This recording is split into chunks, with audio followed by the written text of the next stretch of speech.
The Tennessee woods never spoke to strangers, only whispered. Locals said that beyond the ridges where fog clung like ghosts to the trees, there lived a family the sun had forgotten. The Holloways. Their cabin sat crooked on a slope of red clay and roots, its walls soaked with decades of rot and secrets. No one dared to climb the path that led there after dusk. Some said they'd seen shadows moving through the trees even when the wind was still. Others swore they'd heard a woman's scream echo down the holler, swallowed quickly by silence. Elias Holloway had been only a boy when the world outside stopped coming for them. Stores stopped delivering. The preacher stopped visiting. His father locked the doors, nailed the windows, and said the world beyond their valley was diseased with sin. Inside, they would be pure alone, but pure. When the old man vanished one winter night, taking the last lantern with him, Elias took his place without question. He began to speak with the same authority, his voice colder, his eyes heavier with a conviction that didn't belong to a boy. Clara, his sister, was 15 then, too young to understand the weight of isolation, too old to still believe that monsters lived only in the woods. She often sang to herself on the porch, a song their mother had once hummed before she died. But even her voice couldn't soften the darkness pressing in. By the time summer returned, the songs had stopped.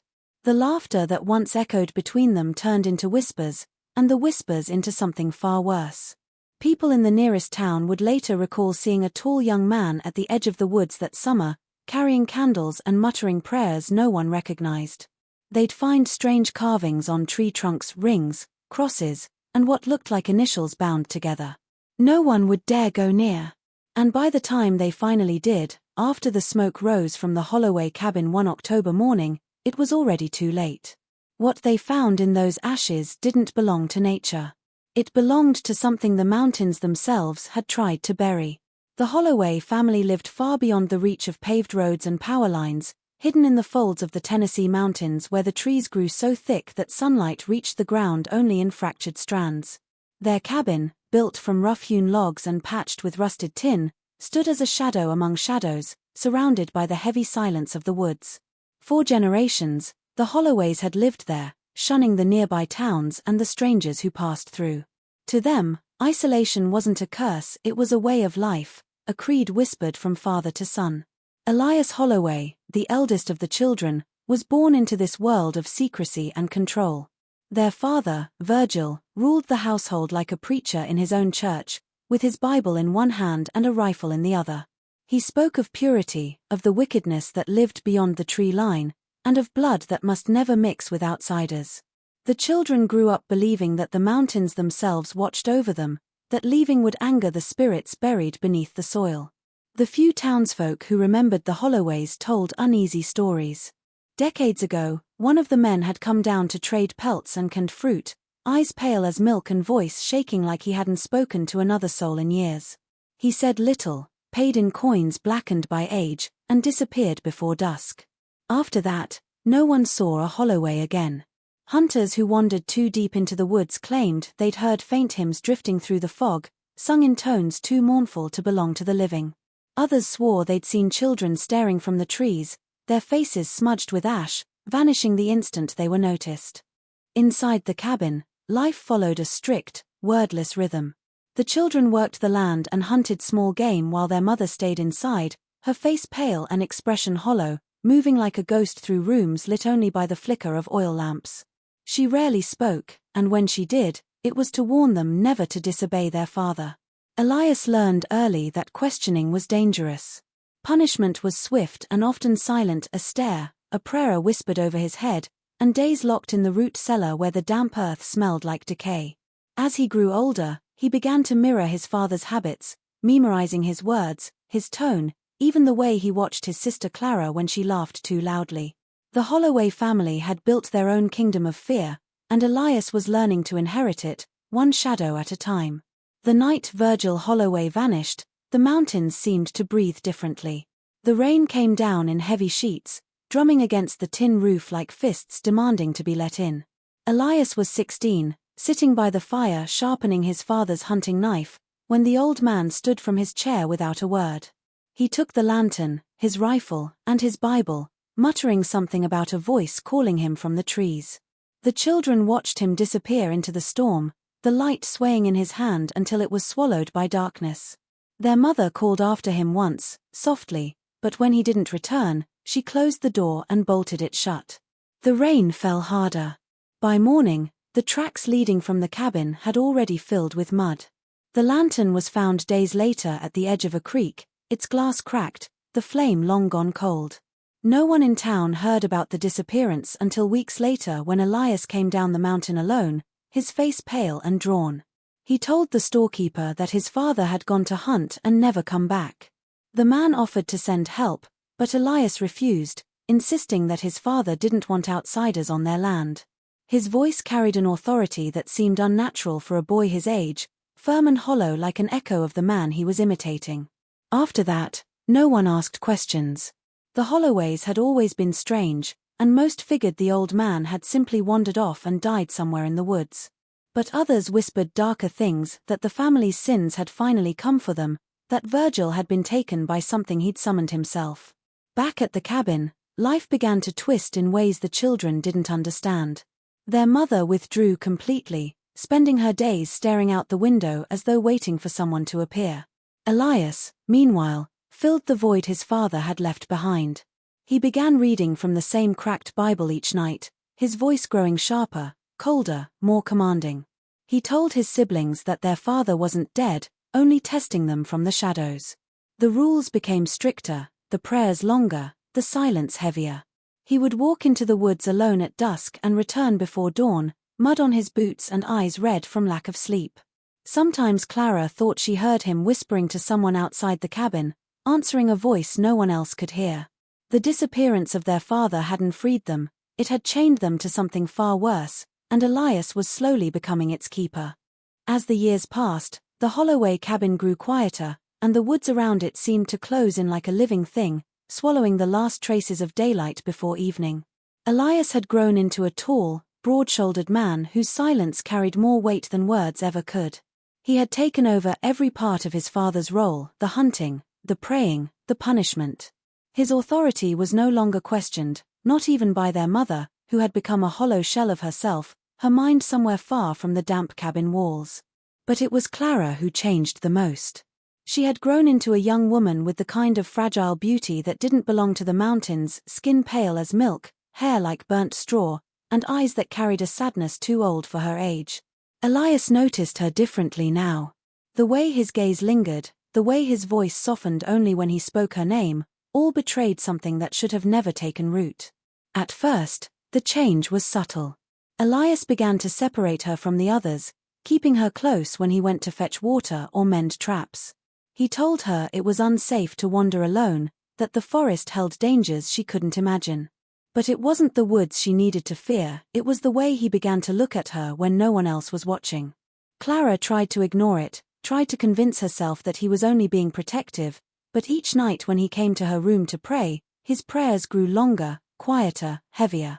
She could feel the tension crawling in the space between them like smoke. Their mother seemed to sense it too. Sometimes she would call Clara to sit beside her, holding her hand so tightly it hurt, whispering that she must never be alone with Elias after dark. The townsfolk occasionally caught glimpses of the siblings when Elias came down the mountain for supplies. They noticed how he no longer spoke much, how Clara stood behind him with her head bowed, her eyes darting nervously.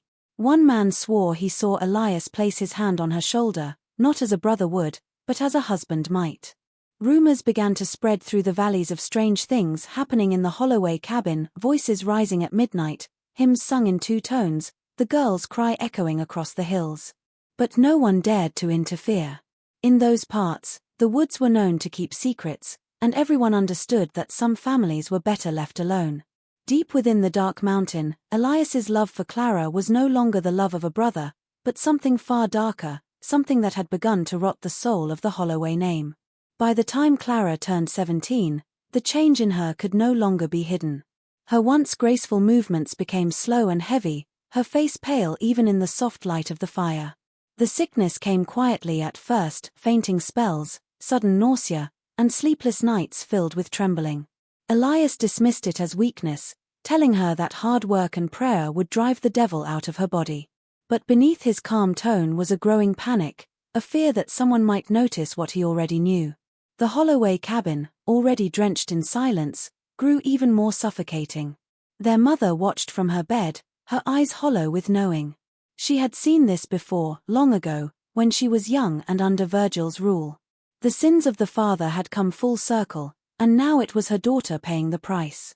When Clara's illness worsened, Elias finally brought a doctor from the nearby town, claiming that his sister had been struck with a fever. The man who arrived was old and weary, a country physician used to the strange ways of mountain folk. Yet nothing could have prepared him for the darkness that hung inside the Holloway home. The stench of damp wood and kerosene filled the air, and Clara lay shivering on a cot, her face turned to the wall. When he examined her, his hands trembled. The truth was unmistakable, Clara was pregnant. He glanced at Elias, whose expression didn't change.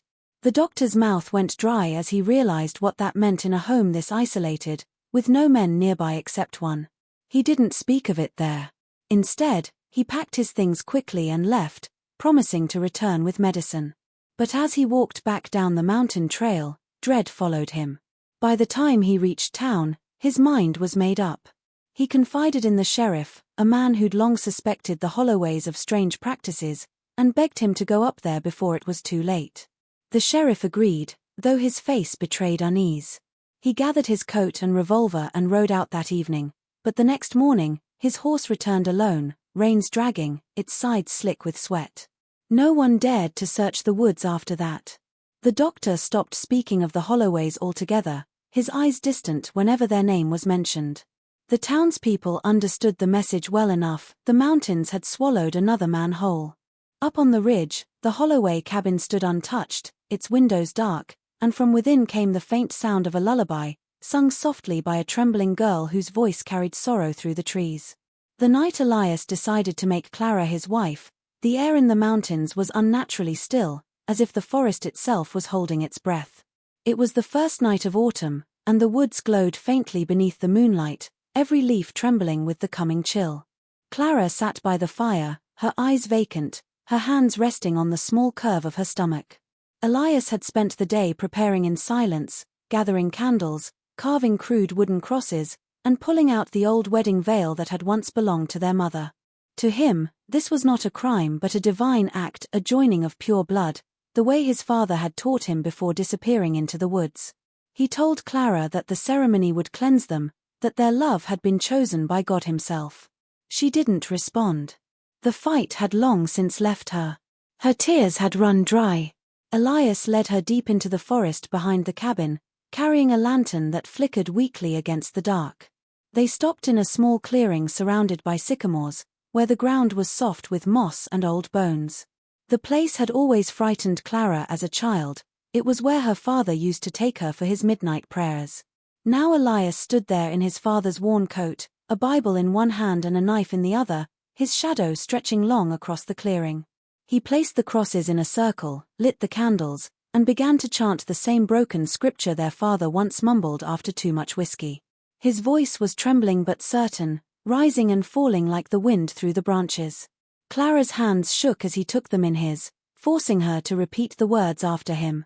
The words didn't sound like vows, they sounded like curses. When it was over, Elias kissed her forehead and pressed a ring of braided grass around her finger. He told her that from that night forward, no man, no spirit, no law could separate them. As he spoke, the lantern flame flickered violently, throwing shadows that looked almost human against the trees. Clara thought she heard footsteps behind them, slow and heavy, but when she turned, there was nothing. Elias led her back to the cabin, his hand gripping hers too tightly, his face lit with a strange calm. The candles burned through the night in the clearing, their wax dripping over the damp earth. By morning, only smoke and the faint scent of iron remained. From that night on, the people in the valley swore they could hear a woman's cry echo through the trees every time the wind passed over the ridge. Weeks after the strange lights were last seen flickering in the woods, a lone hunter named Jonas Keene made his way into the Tennessee mountains, following the faint sound of running water and the promise of untouched game. He was a drifter by nature, a man who lived by instinct and rumor, and it was those rumors that drew him toward the Holloway land. The townsfolk had warned him to stay clear of the ridge, saying that the forest there belonged to a cursed bloodline, but Jonas never put much stock in superstition. By the second day, however, he began to feel the weight of those warnings pressing in on him. The forest was unnaturally quiet, no birds calling, no rustle of movement in the underbrush. It was as if the woods themselves were listening. When he stumbled upon the Holloway property, it didn't feel like an accident. The path seemed to lead him there, narrowing between the trees until he saw the outline of the cabin. Its roof sagged under years of decay, and the windows were boarded from the inside. Smoke rose weakly from the chimney, but the air around it was cold, carrying a faint metallic scent that made his stomach tighten. Jonas called out but got no answer. As he stepped closer, he noticed small handprints smeared into the dirt on the window frame and a half-buried doll near the porch, its face burned away. He was about to turn back when he saw something deeper in the woods, a clearing dotted with candle stubs melted into the ground, and in the center, a small wooden cross marked with strange symbols. It was then that he found the first grave. The mound was shallow, the soil disturbed, and at its edge lay a piece of cloth torn from a dress. Not far from it, he noticed a rusted ring glinting faintly in the dirt. He picked it up and wiped it clean, revealing the name Holloway crudely engraved inside. That was when the smell hit him, something sweet and rotten mixed with the dampness of the forest floor. Jonas turned and caught sight of blood-stained fabric tangled in the roots of a nearby tree.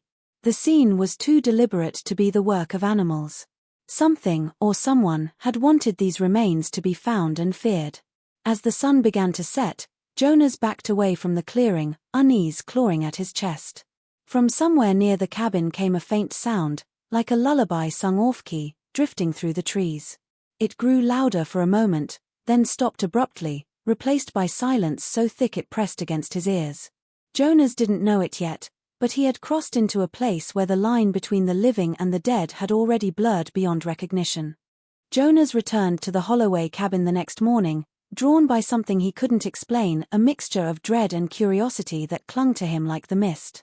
He approached quietly, the forest around him unnervingly still, every sound swallowed by damp air. Inside, the cabin was worse than he had imagined. The smell of decay was thick and stale, the walls stained with soot, the furniture overturned as though a struggle had taken place long ago. Dust floated in the light that crept through the broken slats, settling on piles of books, faded clothes, and a few jars of preserved fruit that had long gone black. It was in this suffocating stillness that Jonas found the journal. It lay on the floor beneath a warped table, its leather cover torn and its pages stiff from dampness. On the first page, in delicate handwriting, was the name Clara H. He began to read, and the voice that emerged from the pages was hauntingly alive. Clara wrote about her loneliness, her confusion, her fear of her brother's growing madness. Her early entries were almost childlike, filled with longing for freedom and sunlight, but as the months went on, the words turned frantic, her sentences breaking into desperate fragments. She wrote of Elias speaking to someone in the woods, a voice she could not hear but often saw him answer. She wrote about her pregnancy, her shame, and the hollow comfort of believing that maybe her suffering had meaning in the eyes of a cruel God. One page was smeared with what looked like blood, the ink running in thick black tears across her words. In the margins, she had scrawled messages to herself, his becoming father, the woods whisper his name, and finally, he's not gone. I see him watching us. Jonas's pulse quickened as he read on. The final pages were different, written in hurried strokes as if she had been trying to finish before something or someone reached her. Clara wrote that she heard her father's voice calling to Elias again, the same voice that had lured him into the woods years before. She feared the old man had never truly left, that he was still alive somewhere beyond the ridge, waiting to return. Her last words were barely legible, "If I am gone, he is with him now." They are the same. The final page was ripped in half, the rest missing. Jonas folded the journal and tucked it inside his coat, his heart pounding. The silence in the cabin felt different now, heavier, as though the very air carried the echo of the girl's final breath. Elias had not slept for days when he first heard the voice. It came softly through the trees, low and distant, as though carried by the wind. At first, he thought it was his imagination, a trick of exhaustion and guilt, but the sound returned again and again, always calling his name in that same deep, rasping tone he remembered from childhood. It was his father's voice. The moment he heard it, the world seemed to tilt. The cabin felt smaller, the air colder, and the flicker of candlelight cast long, shivering shadows across the walls. Clara had stopped speaking altogether, her body frail, her eyes dull and unfocused. She would sit by the window for hours, staring into the woods as though something out there was watching back. Elias tried to pray, but the words no longer came. He had begun to believe that his father's disappearance had never been an accident, that the old man had become something else, something tied to the land, feeding off the family's sin. One night, as fog crept down the mountain, the voice came again, closer this time, clearer. It didn't sound like it was coming from the woods but from the ground itself. "Elias," it said, drawn out like a command. He rose from his bed, eyes wide and unfocused, and stepped outside barefoot into the cold earth. The forest glowed faintly under the moon, the trees shifting like dark figures. He followed the voice without hesitation, moving deeper into the valley until the cabin lights vanished behind him. With every step, the voice grew stronger, pulling him toward the old clearing where the ritual had taken place. The candles he had left there weeks before were still standing, their wax hardened around the roots, and in the center of the circle, the ground had been disturbed as though something had crawled out from below. When he reached the clearing, the air went still. The smell of rot clung to everything, and the forest seemed to pulse with life. From the shadows beyond the trees, something began to move slowly, heavily, like a man dragging himself out of the earth. Elias fell to his knees, whispering prayers, tears cutting through the dirt on his face. The figure that stepped into the moonlight was wearing his father's coat, its fabric torn and blackened with soil. The face was barely human, the skin pale and cracked like bark, the eyes gleaming with recognition. "You've done well, my boy," the voice said again, but it came from everywhere, not just from the figure before him. Elias reached out, trembling, unable to speak. The forest seemed to lean closer as the thing that wore his father's face smiled, and somewhere far behind him, Clara began to scream. The fire began just before dawn, a low crackle that rose into a roar before anyone in the valley noticed the smoke. Jonas had camped near the ridge that night, his mind restless from the horrors written in Clara's journal. He had planned to leave before sunrise, to escape the feeling that the woods were closing around him, but when he saw the orange glow flicker through the trees, instinct pulled him back toward the Holloway cabin. The smell hit him first, a thick, choking blend of burning wood and something far worse, something alive. As he ran toward the clearing, the flames had already devoured the roof, and the windows glowed like eyes lit from within. He could hear screaming, faint and desperate, rising above the roar of the fire. It was a woman's voice.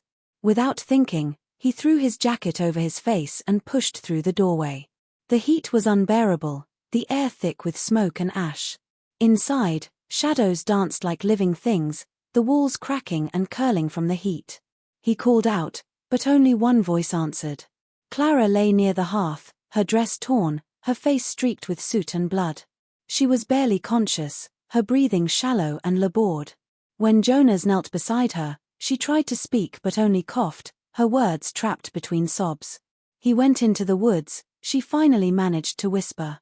Her eyes darted toward the open door, where the night air carried the faint echo of laughter or what might have been it. Jonas lifted her carefully, wrapping her in his coat as the flames began to close in. Behind them, the roof groaned and split, sending embers into the sky like dying stars.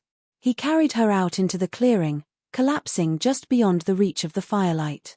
The forest was unnaturally still except for the crackling of the burning house. Clara's gaze was fixed on the trees, her lips moving soundlessly. When Jonas leaned closer, he caught her final words. He found him. The man who never died.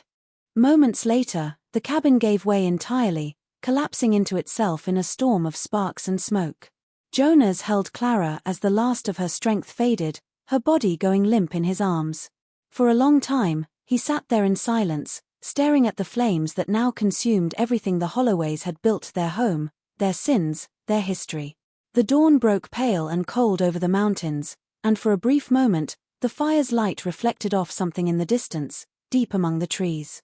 It looked like a figure watching, unmoving, as if waiting for the flames to die before stepping back into the world. When the authorities finally arrived at the burned remains of the Holloway cabin, Only silence greeted them. The fire had long since died, leaving behind a charred skeleton of wood and ash that still smoldered faintly in the dawn chill. The sheriff from the neighboring county led the search, his boots sinking into the soft, blackened soil. Jonas stood nearby, wrapped in a blanket, his eyes distant, refusing to look at what was left of the place. Clara's body had already been taken away, what little could be carried of her, and now all that remained was the grim duty of uncovering the truth. The air was heavy with smoke and decay, the faint metallic tang of blood clinging to everything. As the men sifted through the ashes, the first discovery came almost immediately: a partial skeleton curled near what had once been the doorway, the bones blackened but unmistakably human. A few feet away, they found another, older, heavier, buried halfway beneath the wreckage. Both had perished in the same blaze, though their deaths seemed far from accidental. When the coroner examined the remains, something strange caught his attention. The older skeleton bore a deformity in the right leg, a curvature of bone consistent with an old break that had never healed properly. It was the same condition known to have afflicted Virgil Holloway, the long-missing patriarch of the family. But what chilled the investigators most was the second skeleton. Though younger, it shared that same exact deformity, the same twist of bone, as if father and son had been carved from the same flawed mold. The conclusion was inescapable: Elias Holloway had not only inherited his father's face and faith but his curse as well. Jonas watched from a distance as the men unearthed what little was left. He could hear them murmuring under their breath, crossing themselves, spitting into the dirt as if to keep the evil from following them home. In the ashes beside the two bodies, one of the deputies found a small rusted object, a wedding ring, crudely shaped and engraved with a single word *Clara. It was fused to another piece of metal, melted by the fire, impossible to separate. When the coroner lifted it into the light, the reflection caught Jonas's eyes, and for a brief moment, he thought he saw movement in the tree line beyond, the faint outline of a man standing among the shadows. But when he blinked, it was gone. The forest remained still, quiet as a grave, keeping whatever truth it held buried beneath its roots. The case was closed within weeks, marked officially as an accidental fire, but those who lived near the ridge swore that on fog-heavy nights, two voices could still be heard whispering through the trees, calling each other's names long after death.